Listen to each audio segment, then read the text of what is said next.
Good afternoon. It is April 28th at noon, and I have here the team that will be presenting to you the overview and summary of the warrant articles for this year's annual town meeting.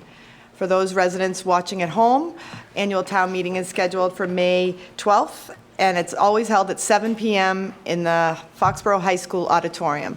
So I'm hoping that many residents will attend.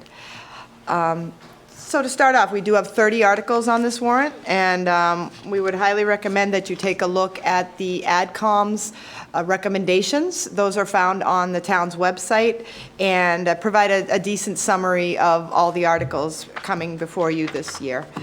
So I will kick off, and as again, we're going to move relatively quickly. This is just an opportunity to give you a hint of what's going on and a little bit of information, but really we ask that if you have any questions or want to delve further, that you do reach out or look on our town website and begin your research there. So the first article on the town meeting warrant every year is annual town elections. So just a reminder that the annual town election will be held May 5th. So that is the first article on town meeting warrant. The second has to do with annual town reports. Again, another standard article for folks, officers, and other boards and committees if they want to make a report. Typically, we don't see those. I'm sorry, the reports on the committees is Article 3. And then we get right into Article 4, which is the operating budget. That is the big budget, and we won't go into detail here, but I will say it's multiple pages with multiple funding sources, so feel free to take a look at the warrant, and if you have any questions, please let us know.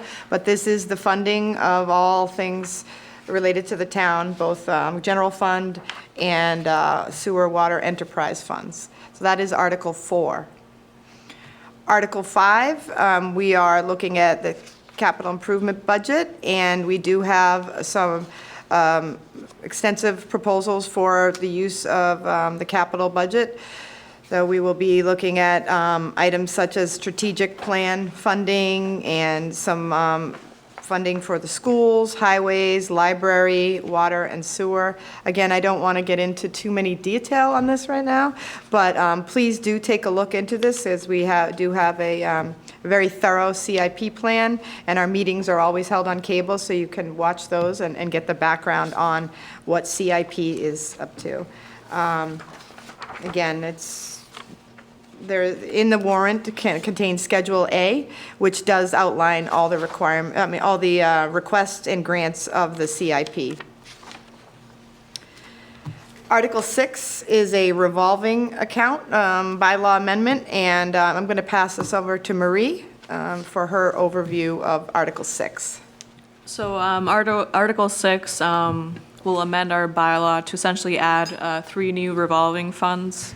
So one for the health department, for the community nurse, another one for our fire department outside repair program, which is currently handled by our fire stabilization fund. The third one is public works apparatus. So this would essentially allow public works to charge a fee whenever a DPW vehicle is used for a police or a fire detail. And then finally, the fourth one is an amendment to an existing police and fire apparatus fund that we have, which would allow us to purchase vehicles, which is the current practice. We just wanted to reflect that in the bylaw. And all of these would be effective in fiscal year 2026. Great. Thanks, Marie. Want to do 7 as well? Yes, please. That's 7. What this one does is it establishes the annual spending limits for all of these funds. This is a required vote year after year. Let me see, and it also includes the three new funds that are being proposed to be added to the bylaw. Thank you. Next is Article 8, and Article 8 has to do also with the capital budget, and this is a request for the current capital budget, FY25, and in that we will be seeking voters to approve the use of $650,000 from free cash to go towards the community center improvements. As you recall, we moved quickly last year to purchase 76 Main Street, and we did so with the best information available at the time, as we were successful in obtaining the community center at a heavily well, discounted price in the sense of what it would cost to build new, for sure, though I don't want to infer that this is by no means not expensive, but we do have some additional work that needs to be done, and revolving around sewer and other improvements. Chris, did you want to, kind of putting you on the spot here, Chris or Mark, did either of you have a quick overview of what we've discovered with the 650? I know it's sewer and the elevator, I believe. Yep, so we were able to put both the sewer project and the elevator project out to bid. Those numbers came in. They were higher than anticipated in the original budget from a year ago. So the majority of the $650,000 will cover those two projects. And then there were some other overages within the existing building project as well, interior-wise. Everything just was more expensive as we got to it than we had anticipated, so. Thank you. Yeah, and as we all know, we're seeing that the prices, they're increasing as we go along. So of course, a year ago, we could never have anticipated some of what we're seeing today. So we're hopeful the community will support Article 8. Article 9 is a transfer to the Fire Stabilization Fund. Marie, you want to give an overview on that one? The next few? So Articles 9 and 10 are, so essentially Article 9 is the transfer to the Fire Stabilization Fund from free cash.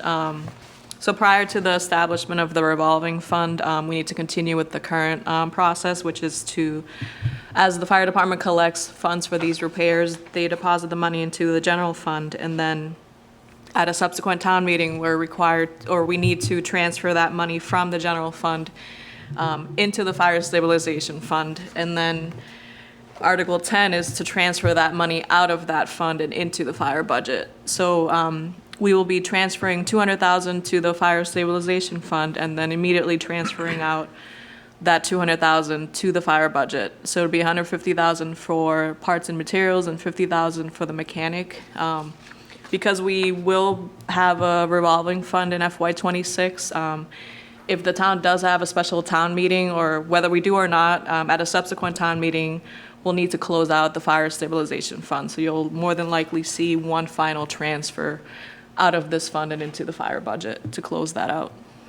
Great, thank you. And we appreciate you and Chief Kelleher working. I know this stabilization fund is somewhat unique, so appreciate you all working on that. Article 11, nope, Article 12. Wait, let me just see where, 11, okay, Article 11. Marie, did you want to just go over that one? Yeah, I can take the next four. Okay, thank you. I'm looking at them, they all look the same to me. So Article 11, so the town has a general stabilization fund, so this is our true rainy day fund. Our rainy day fund is not free cash, like some people like to think. So we have a financial policy that says that we will target a goal. So our goal is to have a balance in this fund of 5 to 7% of the operating budget. So as your operating budget is growing, we'll need to keep putting money into this fund away. So this Article 11 will include it, so it'll be a $200,000 transfer from free cash. Article 12 will be a transfer to our capital stabilization fund. So this is a fund that we've had for a number of years now. It's been just sitting there dormant because we do have the Taylor School project coming up. I suggested to the select board that we start to sort of put money away for the initial costs, which will be anywhere between $1 to $2 million. So this article proposes to transfer $250,000 from free cash into this fund. Article 13, this is something that's new for the town. We are starting to see this more often in other communities. So with Article 13, what we're looking to do is to have the town vote to accept a section of the law which would allow us to establish a SPED stabilization fund. So essentially this fund will cover any out-of-district tuition and transportation costs for any special education students. So Article 13 establishes that fund, and then Article 14 is for the transfer of the funds. And in this case, we have $950,000, which will be coming from free cash. This will cover So the way these costs works is year one, you're required to fund them, and then in year two, the circuit breaker, which is a state-funded fund, will kick in. Fortunately, we do have to fund this $950,000. With us doing it this way, is it pulls it out of the operating budget, which allows us to keep the school budget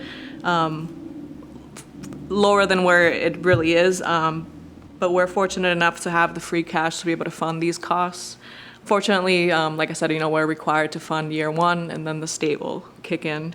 The other piece I wanted to mention is once this money is in this fund, a majority vote of both the school committee and the select board is required for any expenditures out of that fund. So there is a process to get that money out of there once it's in there. Thank you. And just to clarify, Marie, when say we go through the whole fiscal year and there's money remaining, it will remain in that fund? Yes. And we would keep it in there in case we end up with something in the future, kind of Yes. build on that. Great, thank you. Okay. Now we have Article 15, and this one came up at the last minute, and it's a good news situation because we've got the opportunity to have a loan that we weren't originally supposed to have, so this is good news, but we did have to scramble a bit, and the numbers are scary, so Chris, I'll let you explain why this is good news for us. Sure. So Foxborough and our water system, we fall under DEP and EPA guidelines for water quality. So we currently have a PFAS standard that is moved forward from EPA. Mass DEP is going to match that existing standard of 4 parts per trillion for these PFAS chemicals in our water system.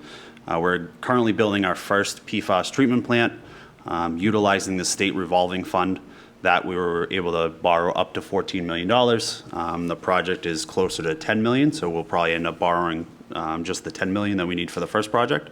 Although we have a second and somewhere down the line a third plant that we'll need to build as well. So we had initially submitted for this upcoming year state revolving fund for our Oak Street location. We did not make the draft plan, so we did not move forward with a warrant article for this town meeting. And then when the Mass DEP finalized the intended use plan for the SRF funding, they included us on the list. So we have to, by June 30th, approve at town meeting the borrowing of the $16.5 million, up to $16.5 million of the state revolving fund. The loan is at a 0% interest rate and will likely come with principal forgiveness. So we are on the list. We have to vote this at town meeting by June 30th. Otherwise, we would not qualify for the funding, the borrowing. So this would give Foxborough our second treatment plant for PFAS. With those 2 treatment plants, we would be able to meet the standard when it goes live in 2027. With the third one coming somewhere down the road, but this would buy us some time to meet the standard and push that third plant off a little bit. Great. Thanks, Chris. And one note, during AdCom, I know one of the questions that was asked was in light of the new administration and EPA and whatnot, that there might be a lessening of these requirements. And I know what was told to us is that Massachusetts doesn't intend to lessen. So just for folks at home, I mean, are we anticipating that the PFAS standards will be reduced here in Massachusetts, or do we think we continue to have to comply? No, we'll continue to have to comply. There's some confusion because right now there is a standard by EPA for drinking water. They were looking at a discharge standard for sewer post-treatment. That's what has been pulled back by the federal government and EPA. So they are no longer moving forward with the wastewater side of PFAS treatment. Okay. It's going to stick with the drinking water side. And even if it didn't at EPA's level, Mass DEP is going to match that 4 parts per trillion. The state can always go stricter. They can't be more lenient. So they'll match the 4 parts per trillion. And that's what we'll meet. Great. So either way, we're not getting out of doing this treatment plant. We are not. Okay, thank you. Okay, now I will get into my section of this Then we're on to Article 16, and that is the steelworkers. So this contract, and you wonder where our steelworkers are. We have a steelworkers union, and it's A and B, and the steelworkers A is the management here in Town Hall, and DPW and whatnot, it's managers, and then the steelworkers B are the workers, the administration. So we do have their contract. We have 7 union contracts here in Town Hall, just so you know. We were able to reach agreement with 6 out of the 7 that they'll be coming forward to town meeting. So the first is the steelworkers, A and B, and I'll just give a few highlights. The COLA for year 1 was 3%, and then the subsequent 2 years is 2.5% and 2.5%. In year 3, they're being awarded a 20-year step at 2% higher than the 15-year step. And then we have a 25-year longevity, an annual cap on tuition reimbursement to the employees, and then a tuition clawback. So what that means is if someone gets tuition reimbursement and then leaves within a year, they would have to pay back some of the town's payment towards that. So that is the steelworkers A and B, so that's Articles 16 and 17. The Select Board did ratify the MOU, as did the union. So that will be coming forward for ratification or for funding at the town meeting this spring. The next, let's see, Articles 18 and 19 are AFSCME Contract Unit A and B. A is the highway unit, that's DPW. Oh, we have a question. Mr. Duma. Excuse me, what? A question. Sure. On the 15 employees that this applies to, which management positions does it not apply to? You're not in it, right? All right. I'm not in it, no. Who else is not covered by this? So it is like finance. I know Marie and Brandon are not in it. The town clerk's not in it. I don't believe Paula is in it. Chris, you're not in it. Mark, you are. Catherine is. Well, your position is. So it's Matt's in it. The chiefs are not in it. So it's most managers, with the exception of those that can't be. So like that doesn't really make sense, but it did. So how did they get into these specific ones? When did they choose them? So these. And they had a choice of all the different kinds of steel workers and whatever else they are, workers. They have a choice, and it says, oh, this year you can get into a new union. Which one do you want? We don't control that. They don't control that. Okay, so let me just say, so for those at home who didn't hear, Mrs. Galvin was asking about how the unions are chosen and when, and I could say that these unions all predated me. They don't change year to year. Basically, I know the most recent union was Steelworkers, and when I started here, it was just starting to formulate. So I don't know the group. I don't know how they came to choose Steelworkers, but that's who they worked with, and then that's the group they work with throughout. So it's not like it switches. Okay, so I've been at town meeting many years, and all of a sudden I read, oh, the library employees are in the Steelworkers. They're not, but Right. example. And everybody, I'm sure, wonders, well, how did they get into the Steelworkers? They're not steel workers or anything like steel. Chris, I know you were here for that. Do you recall, I mean, this isn't really related to it, but, and I don't want to lose too much time on it, A normal person. but if we have Sure. 1 second to. So the steelworkers actually have a fairly large public sector group. Yes, When the employees decide to unionize, they get to interview whichever unions they want to represent them, and then they get to decide who they're going to join and who's going to move forward as their representation from that point forward. They don't have to be steel workers at They all, do not. just all They- that. And they have certain benefits or amenities in each of these unions. So you got to compare, not you, but an employee or employees group got to investigate which union they wanted based on all the things that were offered like that year, and choose one that they just wanted. They're not going to be steel workers. They're not working on automobiles. or, Anyway, I think we're going to move on, Mrs. Galvin, because this is not a conversation for a recorded program. So we can talk offline about unions if you'd like. But we're going to continue on with Unit A, that's the highway. So this group was a group that was identified through a compensation study as having several positions that were considered below market. And we were experiencing trouble trying to fill those roles.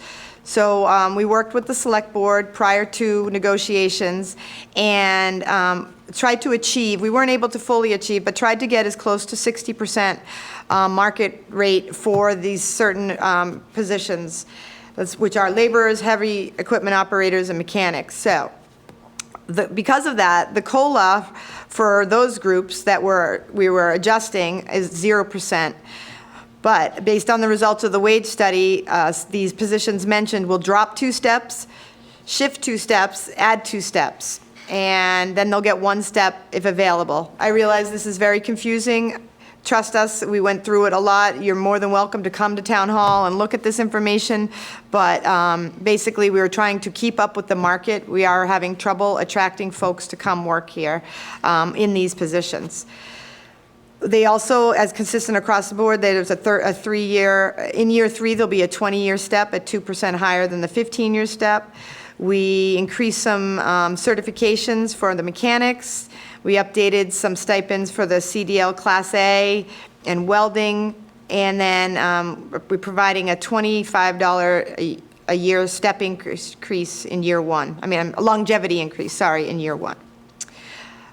So that's the highway unit. The next unit on AFSCME is water unit. That's considered Unit B. They were not part of the group identified, so their COLA is at 3%, and then 2.5 and 2.5 in the following 2 years. We were able to clarify holiday and bereavement, personal leave, and sick leave accruals and timelines. That was something that was causing us trouble in the years past. We increased all increments of longevity pay by $25.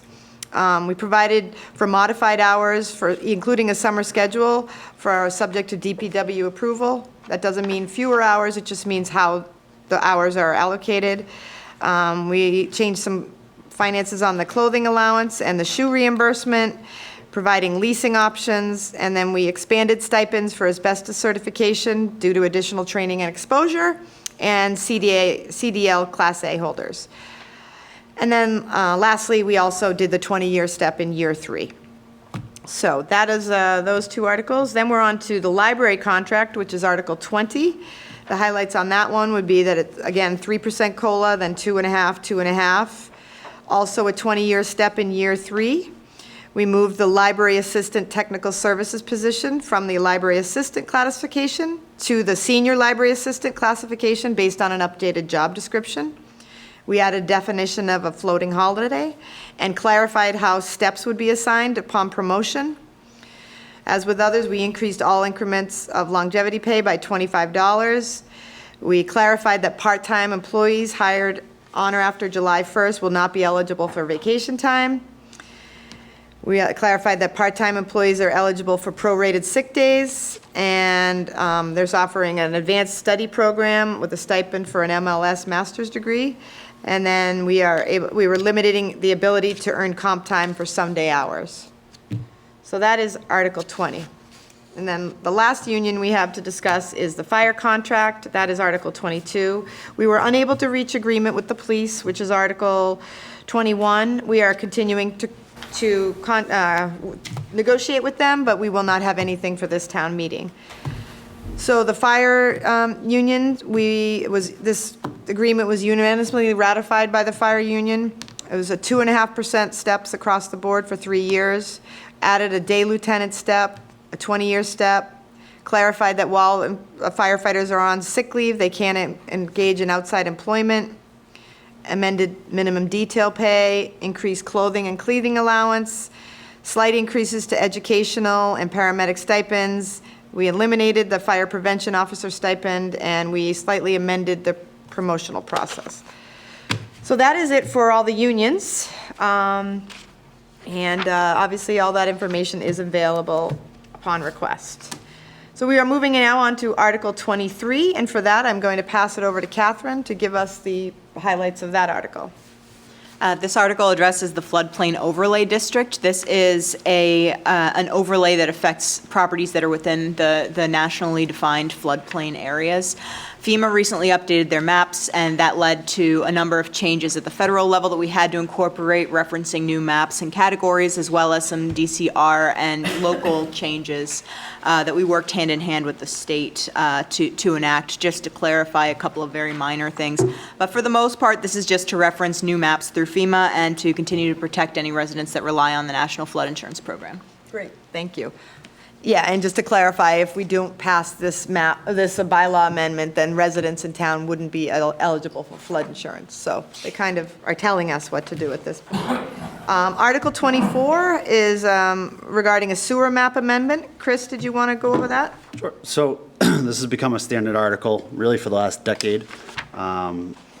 As we build out the sewer system, we start to add the properties adjacent to that new sewer main to the sewer district map, so that those residences or property owners can tie into the sewer and not have to wait one at a time as we go to town meeting as they requested. So the current list is for the Walnut Street and North High Street location, and then we do have one vacant parcel over on Chestnut Street right now that could possibly connect to that currently private system that should be public in the upcoming year or so.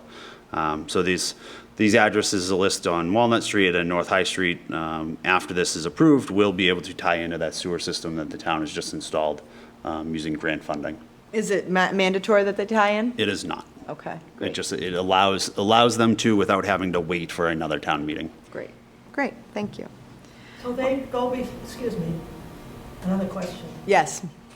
They go before, what, the Board of Health to get approval for this, or just the water sewer commissioners? And is there some requirements? In other words, do they have to pay an upfront charge, or what do they have to accomplish to get included? Sure. So Chris, Sure. can you just repeat the question? Yeah, so the question was, once they're in the sewer district, what do they have to do in order to connect? So they would come. What do they have to do to get into the sewer district? The Water and Sewer Commission has been taking it upon themselves to add properties where we have sewer recently installed, or in some cases, Moore Street, when that sewer main was installed 40 years ago, they did not add any other properties along that street. So the commission decided that this was an easier step, that we take it upon ourselves, instead of waiting for one resident at a time to say, hey, my septic has failed, can I tie in? Or, you have a new property owner that doesn't want to deal with septic, and then they want to connect to the sewer system. So now we're trying to get anywhere that there is a sewer main in the street, that the abutting properties would be able to connect and in the sewer map. So we've been taking upon internally ourselves to add these properties to it. Once they're in the district, then they would have to come in, design their connection to the street, hire a contractor, pay the town fee, and actually do the work to connect. To get in, or to go to meeting and have this water sewer commissioner approve it, do they have to have a failed system, or just they have to have the sewer going by their property? We have some properties that have sewer nowhere near them, but they were just hopeful that someday it would get there, so they asked to be added in. Okay. So we have been adding the properties. The town has been adding the properties where there is a sewer main. We do have some properties that have they're hopeful that it'll come someday. Okay. Thank you. Thank you. Great, thanks, Chris. Now we are on to Article 25, which is from the Health Department. So we have Matt Brennan, our Director of Health, here to explain what is coming up for the next, what article? You have Article 25 and Article 25 and 26. So if you could just go through those two. Sure. So Article 25 is basically a health department or a Board of Health bylaw revision. Chapter 99 of the bylaws basically says that rolling papers are outlawed within the town of Foxborough, and they have been actually since 1994. So a lot of things have changed since 1994. So the Board of Health recommends that, this regulation be updated to today's standards. Basically, we would like something put in regarding who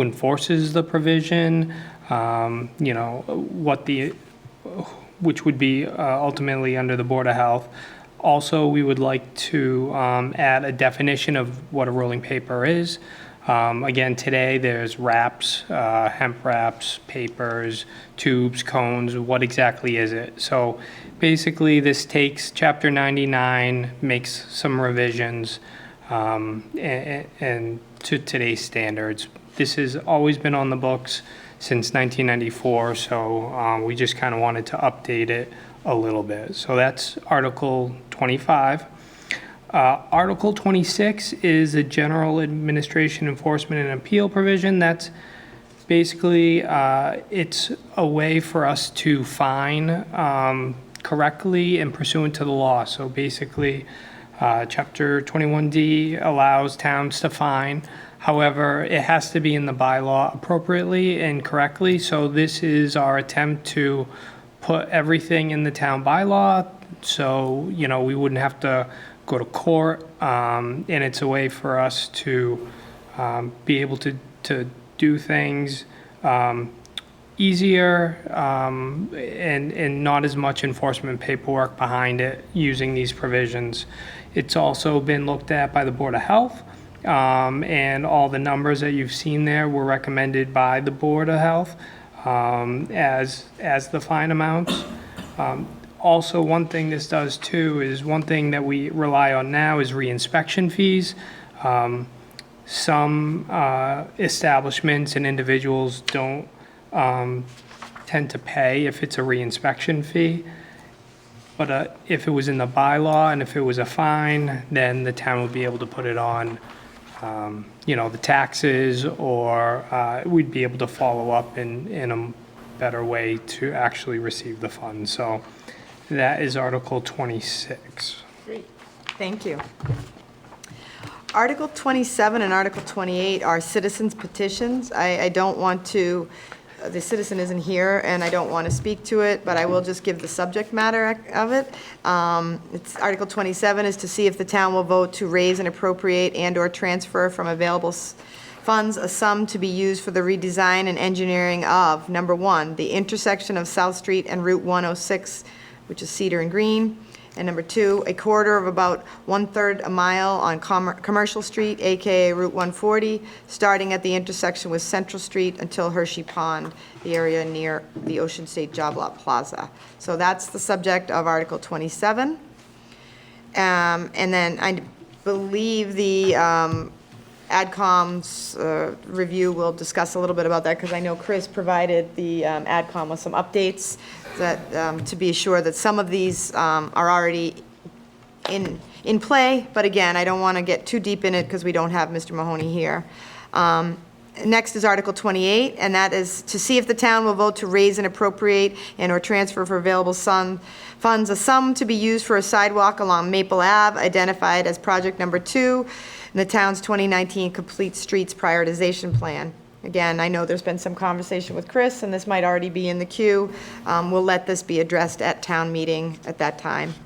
And then last, second to last is Article 29, and it has to do with the pole on Spring Street. So Chris, did you want to just go over that one? Sure. So National Grid has been working on the Spring Street, their Spring Street power lines. They've actually added a loop through Mansfield to North Main Street to Moore Street. So one of the poles that they installed, pole number 49 on Spring Street, needed a guy wire, which is a support cable that will actually sit on town of Foxborough property. So it's outside of the layout of the roadway. So the select board granted them a license to install that guy wire because the work is already done, and now the town needs to approve a formal easement that'll finalize their right to have that guy wire on town property. Great, thank you. Thank you very much. All right, and our last article is Article 30, and this has to do with some zoning, and I know Barney Overett isn't able to be here, but Catherine is stepping in to give us a brief overview. Sure.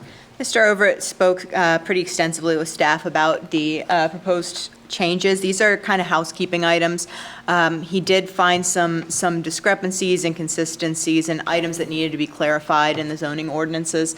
Nothing that's addressed in this, 2 pages worth of updates is anything too substantial. So that's why they're all grouped together, is because they're really housekeeping items. Okay. Do you want to just give a quick highlight of what, so, I don't even know what they're about, but I know we had some definitions and, Yeah, a lot of it's definitions. Some of it is areas where, the language is unclear, saying, for example, by 25% or more versus by more than 25%. And just making sure that the language is consistent within sections where certain uses are categorized in text versus in the table of uses, and making sure that, sections are appropriately identified. There were some numbering errors where we've added things or subtracted things, and it just led to some numbering errors through the times. And then finally, there's going to be a section that addresses multifamily structures, because we refer to those as multiple things throughout the ordinances. Multifamily housing, multifamily structures, multifamily residential structures, multifamily uses, just to make sure that people who are reading our ordinance know that all means the same thing. So like I said, most of it's just cleaning up and housekeeping items. great. And we're always thankful for Barney and his diligence. So that is it for our warrant review today. We do look forward to seeing everybody on May 12th at 7 PM at the Foxborough High School Auditorium. There is a concert that night, so beware, there will be some traffic issues, but we hope to see everybody at town meeting, and don't forget to vote on May 5th. Thank you, and have a great day.